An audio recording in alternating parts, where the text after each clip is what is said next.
여러분 안녕하십니까? 미국 상호관세 부과 시한이 사흘 앞으로 다가온 가운데 이제 한미 관세 협상도 막바지로 흐르고 있습니다. 구윤철 경제부총리가 농축수산물 수입 확대와 조선업 협력 강화 협상 카드를 가지고 단판을 짓기 위해서 미국으로 출국했습니다. 이렇게 관세 협상이 긴장감이 높은 가운데 국내에서는 이전 정부에서 불발됐던 법안들이 줄줄이 강행 처리될 전망이라 재계에서 반발과 우려감이 커지고 있습니다. 오늘은 먼저 정부와 여당이 속도전에 나선 법안 내용들부터 전해드리겠습니다. 윤석열 정부 시절 인하됐던 법인세율이 3년 만에 다시 25%로 복원될 전망입니다. 주식 양도소득세 관련 대주주 기준도 다시 10억 원으로 되돌아갑니다. 정부와 여당이 이처럼 이전 정부의 기업과 대주주 대상 감세 기조를 되돌려 세수 기반을 강화하겠다는 입장을 공식화했습니다. 첫 소식 정윤영 기자입니다.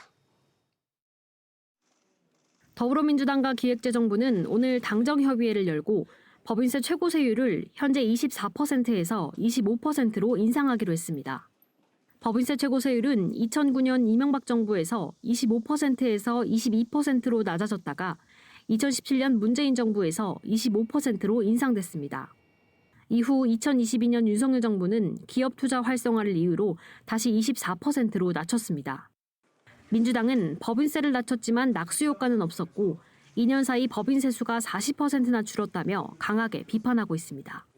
법인세 인하와 기업의 투자가 직접적으로 연결되지는 않는다. 그거는 과거에 노무현 대통령 때나 이명박 대통령 때 경험을 봐서도 그렇다. 그래서 많은 반대가 있었죠. 당정은 주식 양도소득세 과세 대상인 대주주 기준을 현재 50억 원에서 10억 원으로 강화하는 방안도 추진합니다. 법인세율 인상과 마찬가지로 윤석열 정부에서 추진한 부자감세를 손질해 세수 기반을 확대하겠다는 겁니다. 다만 법인세 인상이 실제 세수 확보로 이어지기보다 오히려 대기업의 투자 여력을 떨어뜨려 경기 위축 등 부작용을 초래할 수 있다는 지적도 나옵니다. 영업이익이 감소하면서 법인세를 못 내게 된 거예요. 기업들을 더 옥죄는 그런 방향으로 나가면은 오히려 기업의 영업이익이 더 감소해서 법인세가 아마도 더 감소할 가능성이 큰 것으로 생각이 됩니다. 정부가 주식시장 활성화를 위해 추진 중인 배당소득 분리과세에 대해선 여당 내에서도 자본시장 활성화와 부자감세 비판이 엇갈리며 의견이 분분한 상황입니다. 정부는 조만간 세제발전심의위원회를 열고 2025년 세제 개편안을 확정 발표할 예정입니다. SBS 비즈 정윤영입니다. 이전 정부에서 거부권이 행사됐던 노동조합법 제2, 3조 개정안, 일명 노란봉투법도 국회 통과가 유력해졌습니다. 어젯밤 국회 상임위원회 문턱을 넘었는데 정부가 오늘 입장을 내놨습니다. 하지만 경제계는 성장을 저해한다며 재검토를 호소하고 있습니다. 서주영 기자, 고용노동부 장관이 법안 취지를 직접 설명을 했군요. 네, 그렇습니다. 김영훈 장관은 노란봉투법을 노사대화촉진법, 노사상생법, 진짜 성장법으로 규정한 뒤 노사가 함께 나가는 성장의 기반을 마련한 것이라며 법안 취지에 힘을 실었습니다. 이어 경영계를 향해서는 새로운 노사관계의 질서를 구축하는 전기가 될 수 있도록 책임을 다해 주시길 부탁드린다고 말했고, 노동계에는 노사 간의 논의조차 어려웠던 부분을 제도적 틀 안으로 들여왔다며 취지에 맞게 자율과 책임에 기반한 대화와 타협의 문화를 정착시켜 주기 바란다고 요청했습니다. 한편 여당은 이번 임시국회에서 법안 통과를 강행하겠다고 공식화했습니다. 진성준 더불어민주당 정책위 의장과 김병기 민주당 당대표 직무대행 겸 원내대표는 오늘 원내대책회의에서 7월 임시국회 내에 반드시 처리하겠다고 밝혔습니다. 국민의힘에서는 필리버스터 등을 통한 저지 방안이 언급되고 있지만 쉽지 않을 것으로 보입니다. 어제 환노위 통과 이후에 경제계 반발도 만만치가 않죠. 네, 국내 경제단체들은 엄중한 경제 상황에 깊은 우려를 넘어 참담한 심정을 금할 수 없다며 긴급 성명 등을 내고 있는데요. 경제 8단체는 철저히 국익 관점에서 신중하게 재검토해달라고 호소했습니다. 이들은 또 실제로 노란봉투법을 도입할 경우 연간 경제 성장률이 최대 0.66% 감소한다는 연구 결과를 제시했습니다. 파이터치 연구원은 보고서에서 노조의 불법 파업에 대한 손해배상 청구를 100% 제한하면 연간 GDP는 15조 2천억 원, 총 일자리는 27만 2천 개 감소할 것으로 분석했습니다. SBS 비즈 서주연입니다. 노란봉투법과 더불어서 국회에서 급물살을 타고 있는 상법 개정안에 대해서도 재계는 우려의 목소리를 높이고 있습니다. 정부와 국회는 대주주에 대한 견제 기능을 높여 소액주주의 이익을 대변한다는 순기능을 강조하고 있지만 재계는 경영권을 위협받을 수 있다며 우려를 넘어 참담하다는 반응까지 내놨습니다. 이어서 조슬기 기자입니다. HS 효성의 대주주 조현상 부회장은 현재 집사 게이트에 연루된 회사의 자동차 관련 계열사 4곳을 동원해 35억 원을 투자한 혐의를 받고 있습니다. 이 사회 감시와 견제 기능이 작동하고 정상적인 투자 검토 작업을 거쳤다면 이루어질 수 없는 투자였다는 의견이 지배적입니다. 2차 상법 개정안에는 부적절한 경영활동을 감시하기 위해 감사위원을 2명 이상 분리 선출하는 내용이 담겨 있습니다. 지금까지는 대주주 위주로 상당수 좀 진행되다 보니까 이런 거를 주주라든지 좀 더 선진화된 지배구조 그런 방향으로 가자라고 하는 게 근본적인 취지거든요. 재계에서는 미국의 고율 관세 압박 속 상법 개정마저 이뤄지게 되면 경영 부담이 더 커질 수 있다고 반발합니다. 특히 특정 이사 후보에게 표를 몰아주는 집중투표제가 도입되면 한국엔컴퍼니나 한진칼 등 경영권 분쟁이 촉발된 기업들을 중심으로 분쟁이 재발할 수 있습니다. 엎친 데 덮친 격으로 지금 관세 협상이 지금 지지부진하고 있고 법인세 인상도 예고되어 있고 또 이런 와중에 경영권마저 위협이 되고 있기 때문에 입법을 주도하는 여당은 경영권 방어책이 필요하다는 재계 측 우려를 반영해 추가 개정에 나설 계획이지만 2차 상법 개정 속도전에 재계의 우려가 커지고 있습니다. SBS 비즈 조슬기입니다. 네, 이처럼 추가로 상법이 개정되면 행동주의 펀드의 활동 반경은 앞으로 더 넓어질 예정입니다.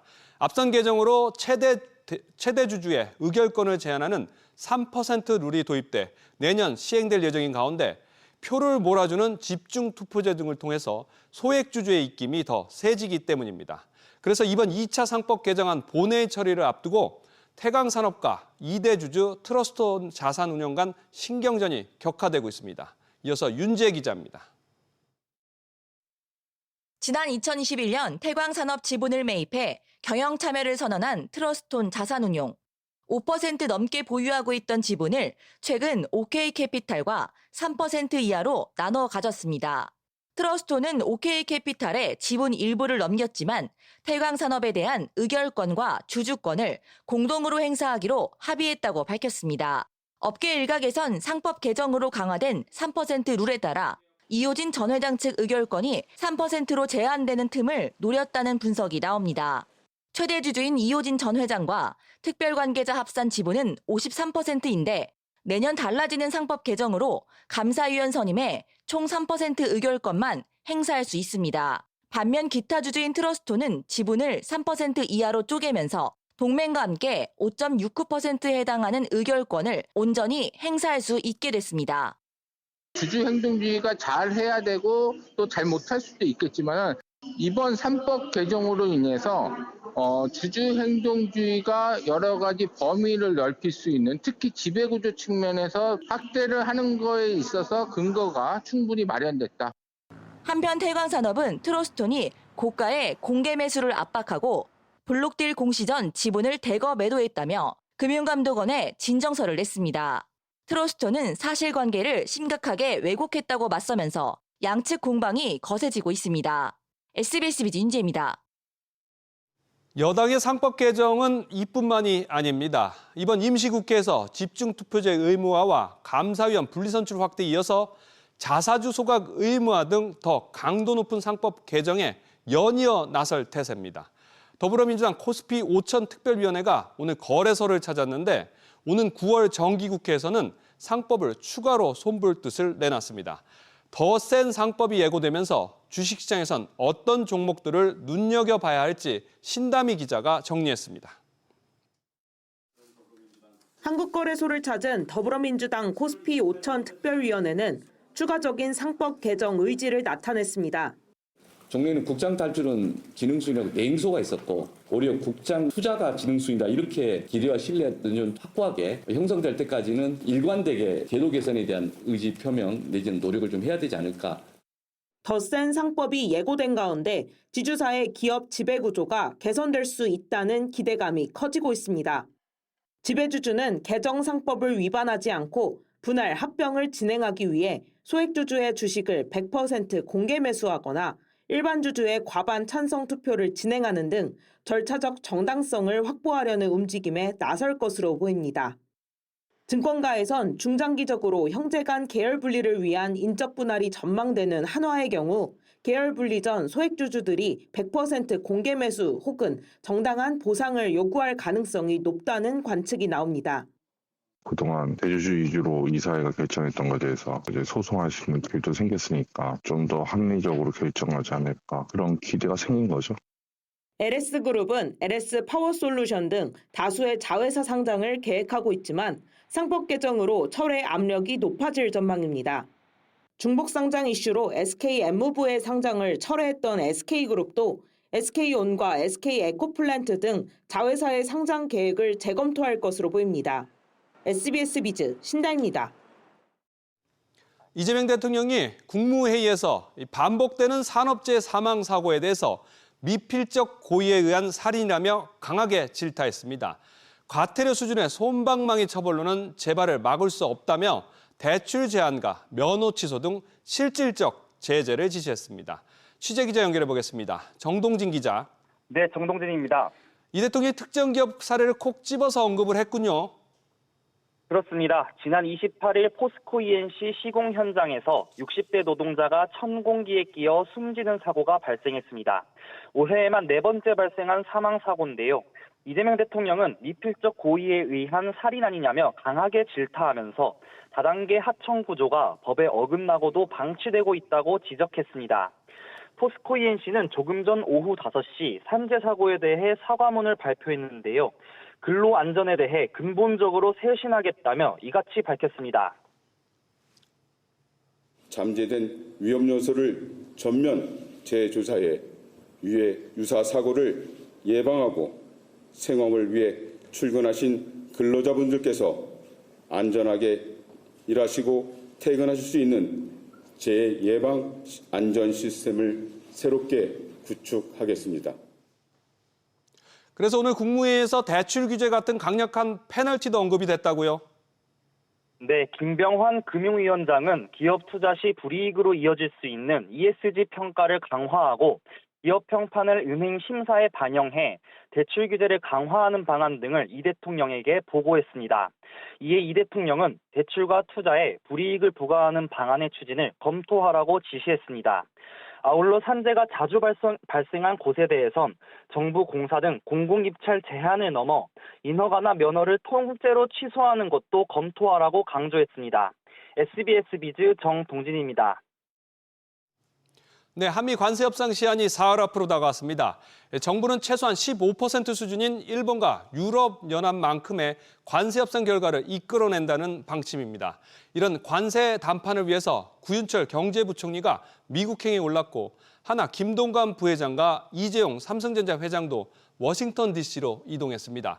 대통령실 연결해 보겠습니다. 우영준 기자. 네, 대통령실입니다. 관세 협상과 관련한 대통령실 분위기 현재 어떻습니까? 네, 현재 시한이 얼마 남지 않았기 때문에 긴장감이 높아지고 있습니다. 대통령실은 자세한 협상 소식에 대해선 말을 아끼고 있습니다. 유럽연합과 일본이 상호 관세를 15%까지 낮춘 가운데 우리 기업의 역차별을 막기 위해서라도 협상 타결이 불가피한 상황입니다. 어제 김정관 산업부 장관과 여왕부 본부장은 하워드 러트닉 미국 상무장관과 제이미슨 그리어 무역대표부 대표의 일정에 맞춰 스코틀랜드를 방문했습니다. 이 자리에서 우리 측은 조선과 반도체, 배터리 등 전략 산업 협력을 제시하며 자동차 등 품목 관세와 상호 관세 인하 필요성을 강력히 요청한 것으로 전해졌습니다. 또 현재 정부는 농축산물 시장 개방도 협상 카드로 놓고 있습니다. 이와 관련해서 대통령실 핵심 관계자는 협상 카드를 모두 공개할 수는 없지만 국내 농축산업계 피해를 최소화하기 위해 최선을 다하고 있다고 전했습니다. 경제부총리도 관세 담판을 위해서 오늘 워싱턴 DC로 이동을 했는데 재계도 측면 지원에 나섰죠. 네, 오전엔 구윤철 경제부총리가 스콧 베선트 미국 재무장관과의 협상을 위한 방미길에 올랐고 오후에는 이재용 삼성전자 회장도 워싱턴 DC로 향했습니다. 삼성전자는 어제 테슬라와 22조 8천억 원 규모의 역대급 파운드리 공급 계약을 체결한 바 있습니다. 따라서 이 회장의 이번 미국행은 미국 내 반도체 투자 확대와 AI 칩 기술 협력 등을 우리 측 협상 카드로 제시할 것이란 이런 관측도 나옵니다. 어제 김동관 하나 부회장도 지원 사격을 위해 워싱턴 DC에 머무르고 있습니다. 미국 조선 재건을 위해 정부가 준비한 마스가 프로젝트에 대해 민간 원팀으로 미국 측에 적극 어필할 것으로 전망됩니다. SBS 비주 우영준입니다. 네, 이런 가운데 트럼프 미국 대통령은 무역협정을 체결하지 못한 국가들에는 15에서 20%의 관세가 부과될 것이라고 구체적인 수치를 밝혔습니다. 중국과의 3차 고위급 무역협상도 시작됐습니다. 김성훈 기자, 트럼프 대통령이 기본 상호관세율을 당초 발표한 수준보다 높였군요. 네, 그렇습니다. 트럼프 대통령은 아직 미국과 무역 합의에 이르지 못한 대다수 국가들은 관세율이 15에서 20% 사이일 것이라고 말했습니다. 그러면서 주요국을 제외한 약 200개국이 대상이라고 설명했습니다. 당초 4월 상호관세 발표 때만 하더라도 트럼프 대통령은 최저관세 성격의 기본관세는 10%라고 말했는데 하한선이 높아진 겁니다. 현재까지 협상 타결 소식이 전해진 6개국 가운데 10% 관세는 영국뿐입니다. 미국과 중국의 3차 협상은 현재 어떻게 진행되고 있나요? 네, 스웨덴 스톡홀름에서 이틀간의 일정으로 시작된 미중 고위급 무역 협상은 첫날 약 5시간 만에 마무리됐습니다. 로이터 통신은 양측이 일단 다음 달 12일 종료되는 관세 휴전 조치를 3개월 연장하는 것을 목표로 두고 있다고 전했습니다. 트럼프 대통령은 중국을 향해 시장을 개방하면 좋겠다고 말하기도 했는데요. 그러면서 일본의 쌀 시장 개방도 언급했는데 특히 대두와 옥수수 등 미국산 농산물 수입 확대를 압박한 것으로 보입니다. 러시아에 대한 새로운 압박 카드도 꺼내들었는데요. 우크라이나와 평화협상을 매듭 짓지 않으면 앞으로 10일 또는 12일 안에 100%의 관세를 부과하겠다고 경고했습니다. 트럼프 대통령은 앞서 지난 14일 러시아의 휴전을 촉구하면서 50일간의 제재 유예 시한을 뒀는데 이를 대폭 단축한 겁니다. 미국은 중국에도 러시아와의 교역을 중단하라고 압박할 것으로 보입니다. SBS 비즈 김성훈입니다.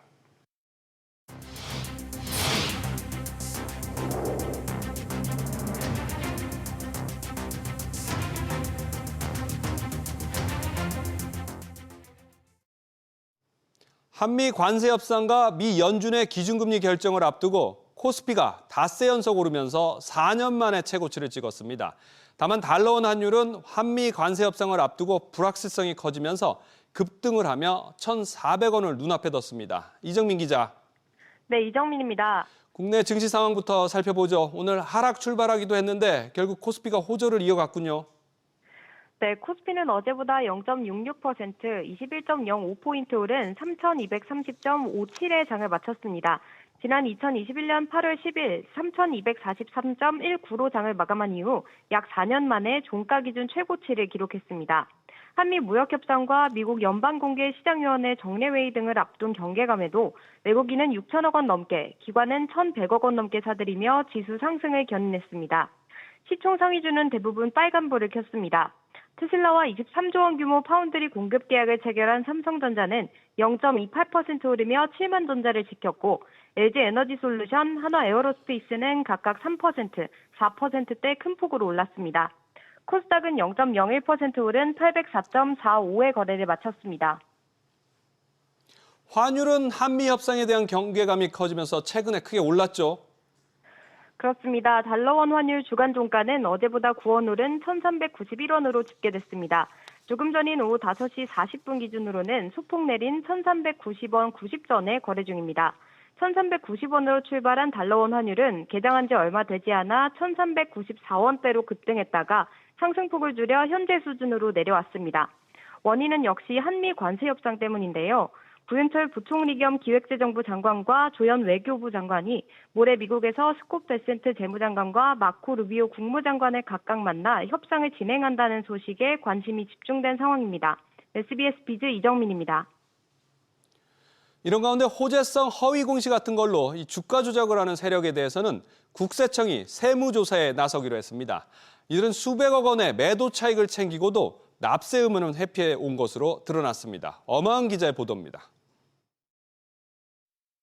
김 씨는 A 코스닥 상장법인이 연매출 5배가 넘는 대규모 수주 계약을 체결했다며 거짓 공시를 했습니다. 이후 A법인의 주가가 급등하자 김 씨의 차명법인이 갖고 있던 A법인의 전환사채를 주식으로 전환하고 매도해 수백억 원의 시세 차익을 챙겼습니다. 이들 기업의 주가는 허위 공시 후 평균 64일 만에 400%가량 급등한 뒤 폭락해 소액 주주들의 피해로 이어졌습니다. 대주주인 시세 조종 세력들은 조합원 정보가 노출되지 않는 투자 조합을 간편하게 설립하여 신인척이나 지인 명의로 주식을 분산하여 투자한 후 주식을 매도하여 납세 의무를 회피하였습니다. 기업을 인수한 뒤 횡령 등으로 빈 껍데기만 남은 상태로 몰고 가는 이른바 기업 사냥꾼도 이번 세무조사 대상입니다. 이들은 빼돌린 회사 돈을 경영비용으로 쓴 것처럼 위장해 세금을 탈루한 것으로 드러났습니다. 또 주주배당 대신 자녀법인의 일감을 몰아주는 등 상장기업을 사익편취 수단으로 활용한 지배주주도 조사 대상에 포함됐습니다. 국세청은 디지털 포렌식 등을 철저히 해 세금을 추징하는 한편 재산 처분 우려가 있는 경우 세금 부과 전이라도 압류를 실시하겠다는 방침입니다. SBS 비즈 엄하은입니다. 저출산 고령화 심화로 65세 이상이 처음으로 1,000만 명을 넘었습니다. 우리 국민 5명 가운데 1명이 노인이라는 얘기입니다. 또 혼자 사는 사람도 꾸준히 늘어나서 이제는 3집 가운데 한 곳은 1인 가구가 됐습니다. 채나리 기자, 고령 인구가 더 늘었군요. 네, 통계청에 따르면 지난해 기준 내국인 65세 이상 고령 인구는 1,012만 2천 명입니다. 1년 전보다 5.3%, 51만 명 넘게 증가하면서 처음으로 1,000만 명을 넘었습니다. 우리나라 인구는 모두 5,181만 명으로 전년보다 3만 명 증가했는데요. 이 가운데 노인 비중이 약 20%로 국민 5명 중 1명은 65세 이상 노인인 겁니다. 반면 15세부터 64세까지인 생산 연령 인구는 70%로 하락했습니다. 14세 이하 유소년 인구도 10.5%로 감소 추세입니다. 한편 내국인은 2021년 이후 4년째 감소세지만 외국인이 10만 명 넘게 늘어 총 인구 마이너스는 피했습니다. 1인 가구도 800만을 넘었죠. 네, 지난해 1인 가구는 804만 가구로 전체 가구의 36.1%를 차지했습니다.